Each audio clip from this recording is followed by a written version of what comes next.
Aslam students, this is your physics teacher Zeeshan Yusuf. Physics से related tips, tricks और detailed videos के लिए क्लास कनेक्ट चैनल को सब्सक्राइब कर लीजिए और बेल आइकन को भी प्रेस कर दीजिए ताकि इस तरह की इंटरेस्टिंग फिज़िक्स से रिलेटेड वीडियोस आप तक पहुंच सकें। तो आइए लेक्चर स्टार्ट करते हैं। Today we are going to start chapter 1 measurements, lecture number 1। इस लेक्चर में स्टूडेंट्स बात की जाएगी introduction to physics, scope of physics और जो पहला आर्टिकल है इस चैप्टर का 1.1 physical quantities and their units. So let's start. First of all, what is definition of science? Science is actually the study of nature and the universe. यानी what is science?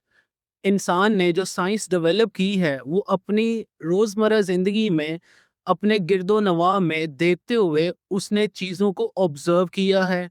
Observe करने के बाद उसकी reason find out की है, उसके लिए कोई थ्योरी डेवलप की है, फिर उस पे एक्सपेरिमेंटेशन की है एंड देन कोई न्यू चीज़ डिस्कवर होती है। और इसी तरह बहुत सारी चीज़ें डिस्कवर होते होते हमारे पास साइंस बन गई। So science is actually the study of nature and the universe। और जारी बात है, जब आपने स्टडी करनी है तो किस तरीके से स्टडी करनी है? By observation and experimentation.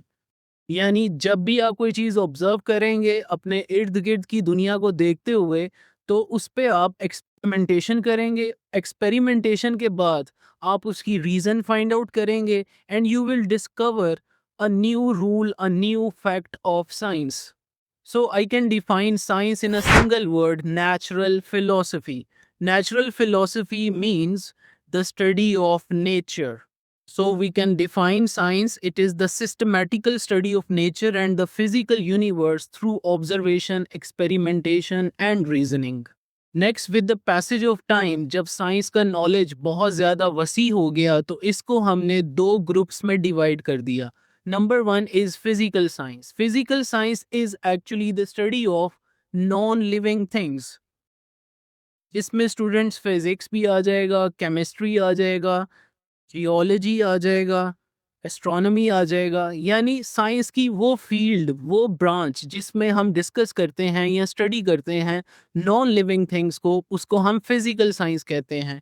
So physical science can be defined as which deals with the study of non living things is called physical science. इसमें फिजिक्स आ जाएगी, केमिस्ट्री आ जाएगी, जियोलॉजी, एस्ट्रोनॉमी एट्सेट्रा। अब इसी का ऑपोजिट क्या होगा? बायोलॉजिकल साइंस, जिसमें हम लिविंग थिंग्स की स्टडी करेंगे स्टूडेंट्स। अब लिविंग थिंग्स में प्लांट्स, एनिमल्स, तमाम टाइप्स ऑफ एनिमल्स जो आप सी क्रिएचर्स देखते हैं, ये तमाम चीज़ें इसमें इंक्लूड होंगी। इसकी एग्जांपल्स में डियर स्टूडेंट सबसे पहले बॉटनी है, जिसमें हम स्टडी करते हैं plants including their structure, growth, function and environment. And then zoology, जिसमें हम स्टडी करते हैं animals including their balance, structure, classification and habitats. फिर स्टूडेंट्स आती है माइक्रोबायोलॉजी, जिसके अंदर हम माइक्रो ऑर्गेनिजम्स की स्टडी करते हैं, जिसके अंदर स्टूडेंट्स वायरसेस, बैक्टीरियाज एट्सेट्रा, ये तमाम चीज़ें आ जाएंगी। फिर एक फील्ड होती है बायोलॉजी की जिसे हम जेनेटिक्स कहते हैं, जिसमें हम स्टडी करते हैं जीन्स को, हेरिडिटी को and variation in living organisms. So biological science is the science which deals with the study of living things.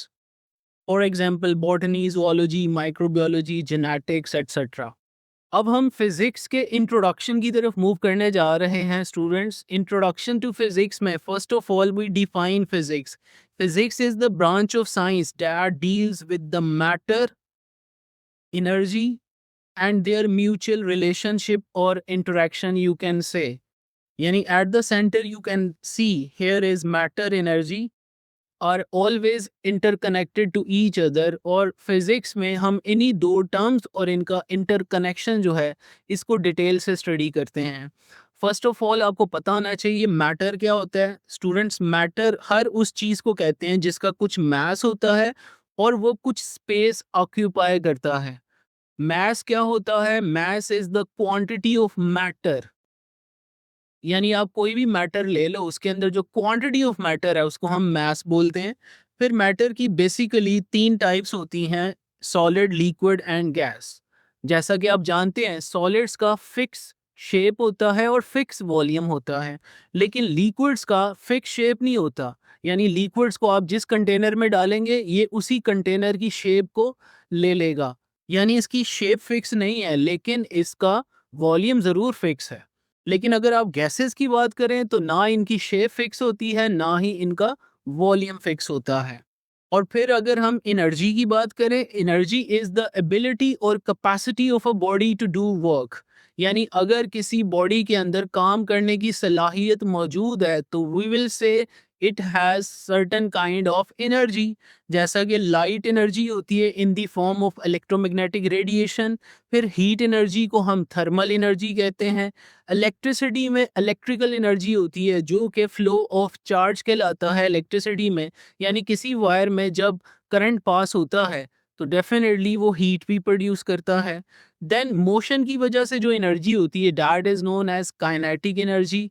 फिर वेव्स के अंदर ऑसिलेशंस की वजह से जो एनर्जी होती है उसे हम वेव एनर्जी कहते हैं। यानी वेव्स की जो डेफिनेशन है, waves are actually energy carriers. इसी तरह अगर हम एटम्स और मॉलिक्यूल्स पे आए तो एटम्स को सोचा जाता था कि this is the smallest indivisible part of any matter. All दो मॉडर्न साइंस के मुताबिक अब हम जानते हैं कि एटम के अंदर भी सब एटॉमिक पार्टिकल्स होते हैं। सो एटम्स को हम basic building blocks of matter कह सकते हैं। फिर एटम्स मिलकर मुख्तलिफ तरह के कॉम्बिनेशंस बनाते हैं जिससे हमें मॉलिक्यूल्स मिलते हैं। सो फिजिक्स में अगर आप matter and energy in action देखना चाहते हैं तो सबसे पहली मिसाल है इलेक्ट्रिक बल्ब की, जिसमें इलेक्ट्रिकल एनर्जी कन्वर्ट हो रही है light energy and heat energy के अंदर। फिर सेकंड आप एग्जांपल देख रहे हैं जिसमें एक बर्तन में पानी डालकर हमने चूल्हे पर रखा हुआ है, तो चूल्हे से जो एनर्जी आ रही है, आग की एनर्जी जो है, हीट एनर्जी, वो पानी को मिल रही है और पानी बॉयल हो रहा है और फर्दर बॉइलिंग पॉइंट पे पहुंचने के बाद पानी स्टीम में कन्वर्ट हो रहा है। तो यहाँ पे आप देख सकते हैं जो हीट एनर्जी है वो एक मैटर की स्टेट को चेंज कर रही है। फिर ये थर्ड एग्जांपल देखें जिसमें एक पेंडुलम को वाइब्रेट कराता हुआ दिखाया गया है, जिसमें एक ऑब्जेक्ट मूव कर रहा है और मोशन की वजह से जो एनर्जी होती है उसे हम काइनेटिक एनर्जी कहते हैं। फिर अगली एग्जांपल में आप एक स्पीकर देख रहे हो। स्पीकर क्या करता है, इलेक्ट्रिकल एनर्जी को साउंड एनर्जी में कन्वर्ट करता है। फिर आप देखें ये प्लांट्स हमें यहाँ दिखाए गए हैं। एक्चुअली कोई भी प्लांट अपने लिए जो फूड बनाता है उसके लिए उसे एनर्जी चाहिए होती है and that energy is obtained from sunlight. So आपने देखा इन मिसालों में कि मैटर और energy they are always interrelated to each other and this discussion is actually physics. Next अब बात आती है स्टूडेंट्स, जो फिजिक्स है this is the most fundamental physical science. यानी फिजिक्स के अंदर आप वो तमाम लॉज पढ़ेंगे जो कि अदर डिसिप्लिन्स ऑफ साइंस में भी इस्तेमाल होते हैं। एस्ट्रोनॉमी में भी इस्तेमाल होते हैं, केमिस्ट्री में भी इस्तेमाल होते हैं, जियोलॉजी में इस्तेमाल होते हैं, बायोलॉजी में इस्तेमाल होते हैं, म्यूजिक में इस्तेमाल होते हैं। सो इसका मतलब है फिजिक्स जो है ये मोस्ट फंडामेंटल साइंस है because physics provides laws and principles that help explain many other sciences। इसी से इंटरडिसिप्लिनरी एरियाज ऑफ फिजिक्स बने। यानी जब फिजिक्स को यूज करते हुए हम बायोलॉजी पढ़ेंगे तो दैट इज बायोफिजिक्स। जब फिजिक्स को यूज करते हुए हम केमिस्ट्री पढ़ेंगे that would be chemical physics. So overlapping of physics with other disciplines of science form interdisciplinary areas of physics. So we can say that physics links with many sciences to solve real world problems. Yani role of physics in astronomy is astrophysics, then role of physics in biology that is biophysics, role of physics in geology that is geophysics, role of physics in medical science that is medical physics, and role of physics in chemistry that is chemical physics. अभी इस visual picture में मैंने आपको 5 examples बताई हैं। किताब में और एग्जांपल्स भी गिवन है एक टेबुलर फॉर्म में, तो आइए उस टेबल को भी देख लेते हैं। This is astrophysics, biophysics, chemical physics, engineering physics. यानी इंजीनियरिंग में फिजिक्स को यूज़ करते हुए जब हम इंजीनियरिंग पढ़ते हैं तो that is engineering physics, Jio physics, medical physics, physical oceanography and physics of music. Music के अंदर जो 7 सुर होते हैं, सा रे गा मा पा दा नी सा, ये भी फिजिक्स ही हमें बताती है कि इन सुरों की फ्रीक्वेंसी में फ़र्क होता है। यानी जो डिफरेंट साउंड्स पैदा होती हैं, उनकी पहचान उन साउंड्स की फ्रीक्वेंसी पर होती है।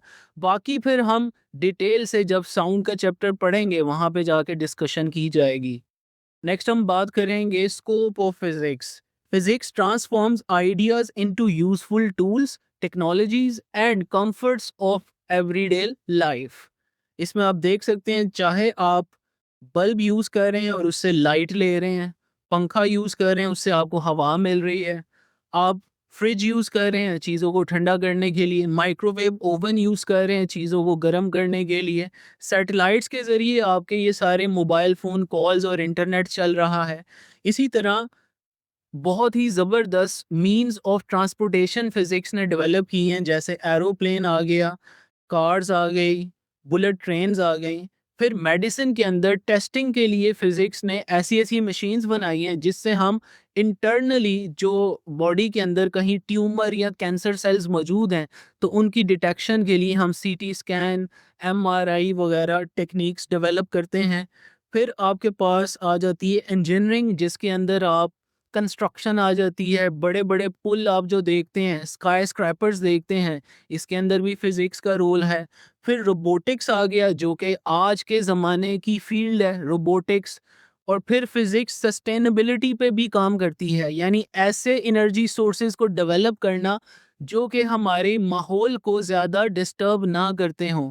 That is sustainability means developing of such sources of energy who have very small or very little negative effects on our environment, just like solar energy. Solar energy से कोई एनवायरनमेंट पे फ़र्क नहीं पड़ता, ना ही कोई बैड इम्पैक्ट पड़ता है। मैं ये कह सकता हूँ इन तमाम मिसालों को देख के कि फ़िज़िक्स हमारी एवरीडे लाइफ में मुख्तलिफ़ जगहों पे इस्तेमाल होते हुए हमारी लाइफ को आसान बनाती है और कंफर्टेबल बनाती है। और दूसरा स्कोप आईटी है students. IT mean information technology, जिसने एक्चुअली हमारे इस पूरी दुनिया को एक ग्लोबल विलेज बना के रख दिया है। इसमें इंटरनेट आ गया, स्टूडेंट्स कम्युनिकेशन के लिए लैपटॉप्स हम आज के ज़माने में इस्तेमाल करते हैं। फिर स्टूडेंट्स टीवी आ गया और ब्रॉडकास्टिंग टॉवर्स आ गए, जैसा कि डिफरेंट यू फोन, जैज़, ये जो मोबाइल कंपनीज़ हैं ये अपने अपने टॉवर लगाती हैं, अपनी एक सेट फ्रीक्वेंसी पे सिग्नल्स को भेजती हैं। फिर रेडियो आ गया स्टूडेंट्स, और नेटवर्किंग आ गया, डाटा ट्रांसमिशन आ गया, यानी इंटरनेट को एक जगह से दूसरी जगह जब भेजना होता है तो हम ऑप्टिकल फाइबर्स आज के ज़माने में इस्तेमाल करते हैं, जिससे इंटरनेट की स्पीड बहुत ज़्यादा हो जाती है। एंड देन सैटेलाइट्स, जिनके ज़रिए हमारे सिग्नल्स, फ़ोन कॉल्स एक जगह से दूसरी जगह बआसानी ट्रैवल कर पाती हैं। So we can say that fast means of communication have connected people around the world.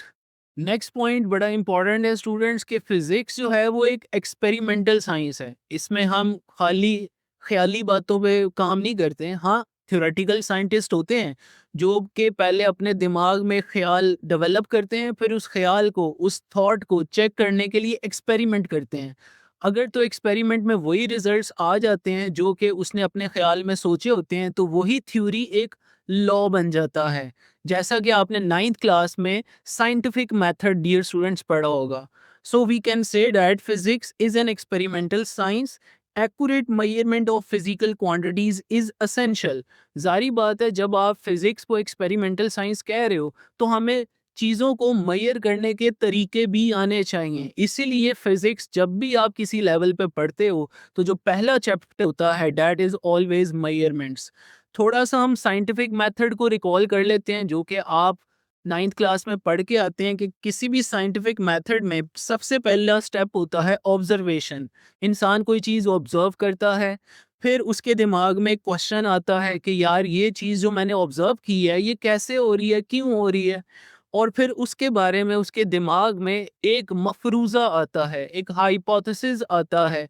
फिर उस हाइपोथेसिस को चेक करने के लिए एक्सपेरिमेंट किया जाता है, और इस एक्सपेरिमेंट में ज़ाहिर बात है कोई मेजरमेंट की जाएगी, और उस मेजरमेंट के बाद हम एनालाइज करेंगे कि क्या हमारा जो रिज़ल्ट आया है वो हमारी थ्योरी के मुताबिक आया है अगर थ्योरी के मुताबिक आएगा तो हम एक कंक्लूजन बना लेंगे कि ये फैक्ट हमारे सामने प्रूव हो गया है और वो लॉ बन जाएगा। और इस स्लाइड की राइट साइड पे अगर आप देखें तो आपको ये मेजरेबल क्वांटिटीज इन फिजिक्स नज़र आ रही हैं। इन पे मैं अगले टॉपिक पे जाके फर्दर डिस्कशन करूँगा। सो मेजरिंग इंस्ट्रूमेंट्स यहाँ पे फिजिक्स के लिखे गए हैं जो कि हम नॉर्मली इस्तेमाल करते हैं। नंबर वन, लेंथ मेजर करनी हो तो हम मीटर रूल इस्तेमाल करते हैं। अगर वॉल्यूम मेजर करना हो तो हम मेजरिंग सिलेंडर यूज़ करते हैं। अगर हमने किसी चीज़ का मास मालूम करना है तो हम ये डिजिटल बैलेंस इस्तेमाल करते हैं। स्टॉप वॉच इस्तेमाल करते हैं टाइम को मेजर करने के लिए। थर्मोमीटर इस्तेमाल होता है टेम्परेचर मेजर करने के लिए। वर्नियर कैलिपर और स्क्रू गेज ये दोनों लेंथ मेजर करते हैं लेकिन इन सेंटीमीटर एंड मिलीमीटर रिस्पेक्टिवली। और ये जो मीटर आप देख रहे हैं this is actually digital multimeter जो कि हमें करंट भी मेजर करके देता है, पोटेंशियल डिफरेंस भी और रेजिस्टेंस भी। और अगली बात है कि हम फिजिक्स में एक्सपेरिमेंट पे क्यों रिलाई करते हैं। जारी बात है to ensure accuracy and reliability. हम ग्राफ्स बना के चेक करते हैं कि जो पैटर्न आ रहा है क्या ये उसी तरह आ रहा है जैसे हमने एक्सपेक्ट किया था। फिर इसके ज़रिए हम आइडियाज़ और नॉलेज को टेस्ट करते हैं स्टूडेंट्स। एज ए रिज़ल्ट हमें एक रिफाइंड नॉलेज मिलता है and derives innovation and technology and help us understand and improve our world। इसका मतलब केयरफुल एक्सपेरिमेंट्स आज किए जाएंगे तो कल हमें एक बेहतर और आसान दुनिया मिलेगी। Accurate knowledge tomorrow and better world always. So अभी तक जो मैंने आपको बताया है ये सारा डाटा अब आपको सारे का सारा क्रैम नहीं करना, याद नहीं करना। जो आपकी बुक में इन तमाम चीज़ों से रिलेटेड डाटा लिखा हुआ है वो मैं आपको स्क्रीन पे शो करता हूँ students. First of all introduction to physics, जिसमें नंबर वन फिजिक्स की ये डेफिनेशन आ गई स्टूडेंट्स, आपकी स्क्रीन पे नज़र आ रही है जो मैं आपको समझा चुका हूँ। Matter, energy and their mutual relationship. फिर बात आई जी physics most fundamental branch of science है जिसमें हमें ऐसे प्रिंसिपल्स एंड लॉज मिलते हैं जो कि हम अदर डिसिप्लिन्स ऑफ साइंस में भी इस्तेमाल करते हैं। और एज ए रिजल्ट हमें इंटरडिसिप्लिनरी एरियाज ऑफ फिजिक्स मिलते हैं। ये भी हम डिटेल से पढ़ चुके हैं लेकिन वही डाटा जो बुक में जिस अंदाज में लिखा हुआ है वो मैं इस स्लाइड पे आपको शो कर रहा हूँ। Next is physics is an experimental science and the scientific method emphasizes the need of accurate measurement of various measurable physical quantities। यानी फिजिक्स चूंकि एक्सपेरिमेंटल साइंस है और एक्सपेरिमेंट जब भी किया जाएगा उस एक्सपेरिमेंट में कोई चीज़ को मेजर करना होगा। अब जब किसी चीज़ को मेजर करना होगा तो ऑफ कोर्स मेजरिंग टेक्निक्स आपको आनी चाहिए ताकि आप प्रिसाइजली एंड एक्यूरेटली चीज़ों को मेजर कर सकें। नेक्स्ट दूसरी स्लाइड देखिए जिसमें मैंने स्कोप ऑफ फिजिक्स को 2 पैराग्राफ्स में लिखा है और ये सारा डाटा आपकी टेक्स्ट बुक से ही लिया गया है students. So the tools, techniques and products of physics have transformed our dreams into realities. The comforts and pleasures added in our lives are fruitful results of science, technology and engineering in everyday life। And second point is the IT, information technology, जिसने पूरी दुनिया को हमारे लिए एक global village बना दिया है। आज आप पाकिस्तान में बैठे राउंड द ग्लोब कहीं भी किसी भी अपने फ्रेंड के साथ बात कर सकते हैं on mobile phone and this is because of science and technology and the role of physics in is enormous. Next students हम अपना पहला आर्टिकल स्टार्ट करने जा रहे हैं and that is physical quantities and their units. इसमें हम सबसे पहले डिफाइन करेंगे फिजिकल क्वांटिटीज क्या होती हैं। स्टूडेंट्स फिजिक्स में हम हर उस क्वांटिटी को फिजिकल क्वांटिटी कहते हैं जिसको हम एक्यूरेटली मेजर करने के काबिल होते हैं। यानी किसी क्वांटिटी को अगर हम मेजर नहीं कर सकते तो उसको हम फिजिकल क्वांटिटी नहीं कहते।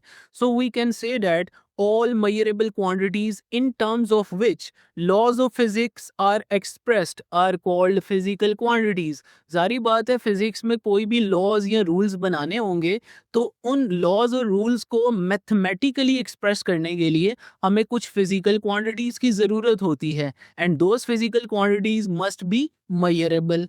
फॉर एग्जाम्पल लेंथ है जो कि यूजुअली हम मीटर रूल से मेजर करते हैं। अगर क्वांटिटी छोटी होगी लेंथ की तो ऑफ कोर्स फिर हम वर्नियर कैलिपर या स्क्रू गेज इस्तेमाल करते हैं। Second is mass, third is time, fourth is temperature and fifth is volume. ये वो 5 क्वांटिटीज हैं जो कि एवरीडे लाइफ में अक्सर हम मेजर करते हैं यूजिंग इंस्ट्रूमेंट्स।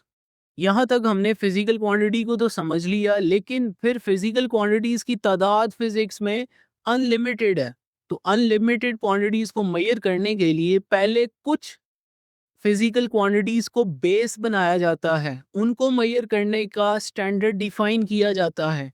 जब वो डिफाइन हो जाती हैं तो बाकी तमाम फिजिकल क्वांटिटीज को फिर हम डिफाइन कर देते हैं। तो जिन क्वांटिटीज को आप बेस बनाओगे उन्हें बेस या फंडामेंटल क्वांटिटीज कहते हैं। और फिर उन बेस क्वांटिटीज की टर्म्स में जब आप बाकी तमाम क्वांटिटीज को डिस्क्राइब करोगे, डिफाइन करोगे, एक्सप्लेन करोगे, तो उन्हें हम कहते हैं derived quantities. So there are two types of physical quantities. Number one, base quantities.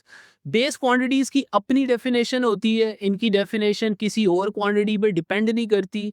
ये इंडिपेंडेंट क्वांटिटीज हैं और इनकी शक्ल में हम बाकी तमाम क्वांटिटीज को एक्सप्लेन करते हैं। और यहाँ एक बात याद रखिएगा, लेंथ, मास एंड टाइम, ये तीन क्वांटिटीज हमेशा से बेस रही हैं। 1960 में सिस्टम इंटरनेशनल बना था, जिसके मुताबिक 7 बेस क्वांटिटीज होती हैं। इस टॉपिक को हम नेक्स्ट लेक्चर में कवर करेंगे, which is 1.2 article SI system. लेकिन यहाँ पर हम सिर्फ रिकॉल कर लेते हैं कि according to SI there are 7 base quantities, जिसमें नंबर 1 आती है लेंथ, जिसका यूनिट है स्टूडेंट्स मीटर। सेकंड क्वांटिटी आ रही है मास, जिसका यूनिट होता है किलोग्राम। थर्ड क्वांटिटी है टाइम। याद रखिएगा, ये जो तीन क्वांटिटीज आपकी स्क्रीन पे नजर आ रही हैं, ये हमेशा से बेस हैं। यानी जब सिस्टम इंटरनेशनल नहीं भी बना था, उससे पहले भी ये तीन क्वांटिटीज हमेशा बेस होती थी। और इन्हीं क्वांटिटीज की बेस पर हमारे पास अदर सिस्टम ऑफ यूनिट्स भी होते थे, MKS and CGS and FPS। ये तीन सिस्टम यूज होते थे बिफोर सिस्टम इंटरनेशनल। इसकी डिस्कशन मैं यहाँ नहीं करूँगा, अगले लेक्चर में जब हम सिस्टम इंटरनेशनल पढ़ेंगे उसमें ये वाली बातें भी मैं आपको बताऊंगा। Next, fourth quantity is temperature, जिसका यूनिट केल्विन होता है students. And electric current is the fifth quantity, जिसका यूनिट एम्पेयर है। नंबर 6 है अमाउंट ऑफ सब्सटेंस, जिसका यूनिट मोल होता है। और number 7 is luminous intensity. Do remember one thing, this is not simply intensity. Intensity of light कोई और चीज होती है और ल्यूमिनस इंटेंसिटी एक डिफरेंट क्वांटिटी है। तो ल्यूमिनस इंटेंसिटी का यूनिट होता है candela. These 7 base quantities actually develop the foundation of measurement. यानी अगर इन 7 क्वांटिटीज को मेजर करने का तरीका हमारे पास आ गया, इनके स्टैंडर्ड यूनिट्स हमने डिफाइन कर लिए, तो बाकी जितनी भी क्वांटिटीज होंगी वो इनके यूनिट्स की बेस पर ही डिफाइन की जाएंगी। नेक्स्ट नंबर 2 होती है जी डिराइव्ड क्वांटिटीज। डिराइव्ड क्वांटिटीज ऐसी क्वांटिटीज है जो बेस क्वांटिटीज की शक्ल में डिस्क्राइब होती हैं, डिफाइन होती हैं। So derived quantities are those quantities which depend on base quantities. अब डिराइव्ड क्वांटिटीज की तादाद अनलिमिटेड है। इसमें से कुछ क्वांटिटीज मैं आपको यहाँ पे शो करता हूँ स्टूडेंट्स। सबसे पहले ये हमने बेस क्वांटिटीज दिखा दी आपको। बेस क्वांटिटीज की शक्ल में अब कुछ डिराइव्ड क्वांटिटीज कैसे डिफाइन होती हैं बात करते हैं। नंबर 1 बात करेंगे जी वेलोसिटी। वेलोसिटी या स्पीड आप डिफाइन करते हो डिस्प्लेसमेंट और डिस्टेंस पर यूनिट टाइम। अब डिस्टेंस का यूनिट होता है स्टूडेंट्स मीटर और टाइम का होता है सेकंड। तो metre per second is the unit of velocity. इसी तरह सेकंड एग्जांपल देखिए, acceleration is defined as change in velocity per unit time. अब चेंज इन वेलोसिटी का यूनिट होगा मीटर पर सेकंड और टाइम का सेकंड स्टूडेंट्स। तो ये बन जाएगा metre per second square. So the unit of acceleration is metre per second square. फिर थर्ड क्वांटिटी आपको यहाँ दिखाई है फोर्स। फोर्स का formula bye Newton second law होता है F is equal to M A. Force actually push और pull को कहते हैं और इसको कैलकुलेट करने के लिए एक standard formula Newton second law से हमें मिलता है F is equal to M A. अगर आप यहाँ से इसका यूनिट डिफाइन करें, मास का यूनिट किलोग्राम है और एक्सेलरेशन का यूनिट मीटर पर सेकेंड स्क्वायर है, तो जो फोर्स का बेस यूनिट डिफाइन हो गया दैट इज किलोग्राम मीटर पर सेकेंड स्क्वायर। ये यूनिट्स को कैसे फाइंड करते हैं फॉर डिराइव्ड क्वांटिटीज, ये नेक्स्ट लेक्चर में मैं डिटेल से प्रैक्टिस कराऊंगा। फिलहाल यहाँ पे जस्ट एग्जाम्पल्स के तौर पे आपको बता रहा हूँ। नेक्स्ट आता है जी एरिया। किसी भी चीज का एरिया निकालना हो तो वो दो लेंथ्स का मल्टीप्लीकेशन होता है, लेंथ इनटू ब्रेथ। अब लेंथ के लिए भी यूनिट जो SI यूनिट होता है वो मीटर है, ब्रेथ भी कोई लेंथ ही है उसका यूनिट भी मीटर होगा, तो इसका यूनिट बन गया मीटर स्क्वायर। फिर नंबर 5 क्वांटिटी है वॉल्यूम। जब आप किसी चीज़ का वॉल्यूम लेते हो तो उसमें 3 लेंथ्स मल्टीप्लाई होती हैं, लेंथ, ब्रेथ एंड हाइट, और तीनों के यूनिट्स मीटर ही होंगे, तो metre multiply by metre multiply by metre, it would become cubic metre. So cubic metre is the unit of volume. इसका मतलब हम ये कह सकते हैं कि derived quantities are obtained by base quantities, यानी बेस क्वांटिटीज को मल्टीप्लाई या डिवाइड करके हम डिराइव्ड क्वांटिटीज बनाते हैं। नेक्स्ट अब बात की जाएगी how to measure a base quantity. जारी बात है, पहले जैसे हमने क्वांटिटीज की तादाद लातादाद थी, तो हमने पहले कुछ को बेस डिफाइन किया और बाकियों को बेस की शक्ल में डिफाइन किया। इसी तरह अब आपने अगर क्वांटिटीज को मेजर करना है तो सबसे पहले बेस क्वांटिटी को मेजर करना सीखना चाहिए। अगर आप बेस क्वांटिटीज मेजर करना जानते हैं तो फिर डिराइव क्वांटिटीज भी मेजर ऑटोमेटिकली हो जाएंगी। तो बेस क्वांटिटी को मेजर करने के लिए स्टूडेंट्स 2 स्टेप्स होते हैं। Number 1 is choice of standard. For example, आप अपनी हाइट मालूम करना चाह रहे हो तो आप अपनी हाइट फीट में भी मालूम कर सकते हो, इंचेस में भी मालूम कर सकते हो, सेंटीमीटर में भी, मीटर में भी। तो ये मीटर, सेंटीमीटर, इंचेस, फीट, ये स्टैंडर्ड हैं स्टूडेंट, स्टैंडर्ड यूनिट्स हैं। यानी सबसे पहले हमें स्टैंडर्ड यूनिट को सिलेक्ट करना है जिसमें हम मेजरमेंट लेना चाह रहे हैं। फिर जिस क्वांटिटी को आप मेजर करना चाह रहे हो उसको आप स्टैंडर्ड यूनिट के साथ कंपेयर करोगे। ओके, सेकेंड स्टेप में comparing the quantity with the standard. तो कंपेयर करने पर आपको क्या मिलेगा? आपको उस क्वांटिटी का एक नंबर मिलेगा और उस नंबर के साथ स्टूडेंट्स यूनिट भी मिलेगा। यानी मैं ये कहना चाह रहा हूँ, जैसा कि इस एग्जांपल में आप ये मेजरिंग सिलेंडर देख रहे हो, ये तकरीबन यहाँ पे मुझे 50 ml जवाब दे रहा है। तो 50 यहाँ पे नंबर हो गया, ml यहाँ पे यूनिट हो गया। नंबर के साथ जब भी यूनिट लग जाए तो इसे मेजर ऑफ क्वांटिटी कहते हैं या मैग्नीट्यूड ऑफ दैट क्वांटिटी कहते हैं। यानी स्टूडेंट्स, एक नंबर और उस नंबर के साथ लगा एक प्रॉपर यूनिट, ये दोनों चीजें मिल के मेजर करती हैं उस क्वांटिटी को, या हम इसे कहते हैं magnitude of that quantity. So students, यहाँ पे क्या लिखा हुआ है? Compare the quantity with the standard to determine a number and a unit, and this number and a unit is known as measure of that quantity और magnitude of that quantity. So a measurement gives both a number and a unit called the magnitude of the quantity. सो यहाँ तक हमने पहला article complete कर लिया 1.1। अब इस 1.1 article से रिलेटेड बुक में डाटा किस तरह से लिखा गया है वो भी मैंने आपके लिए स्लाइड्स की फॉर्म में अरेंज कर दिया है। आप इन स्लाइड्स के स्क्रीनशॉट्स ले लीजिएगा ताकि प्रेपरेशन जब करनी होगी तो आपने ये डाटा तैयार करना है। इसमें आप देख रहे हैं physical quantities and their units आ गए। First of all physical quantities की डेफिनेशन आ गई, बेस क्वांटिटीज़ की डेफिनेशन आ गई, ड्राइव्ड क्वांटिटीज़ की डेफिनेशन आ गई विद देयर एग्जांपल्स। नेक्स्ट बात की जाएगी measurement of a base quantity. आप देख रहे हैं ये स्लाइड, इसमें 2 स्टेप्स लिखे हुए हैं, चॉइस ऑफ स्टैंडर्ड और दूसरा स्टेप भी लिखा हुआ है। सपोज कीजिए मुझे इस पेंसिल की लेंथ मालूम करनी है, तो पहला स्टेप क्या होगा? मैं एक स्टैंडर्ड चूज़ करूँगा। तो पहले स्टेप में मैंने जो स्टैंडर्ड चूज़ किया वो ये 1 मीटर स्टैंडर्ड मैंने ले लिया।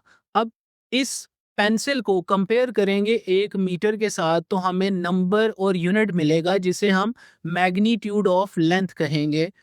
तो आइए हम इस पेंसिल के ऊपर ये मीटर रॉड को रखा, 1 मीटर 1 मीटर 1 मीटर, तो देखें 3 मीटर लेंथ आ गई इस पेंसिल की जब हमने इस पेंसिल को कंपेयर किया इस स्टैंडर्ड के साथ। So we can say that length of pencil is actually 3 metre. So 3 metre is the magnitude of length of this pencil.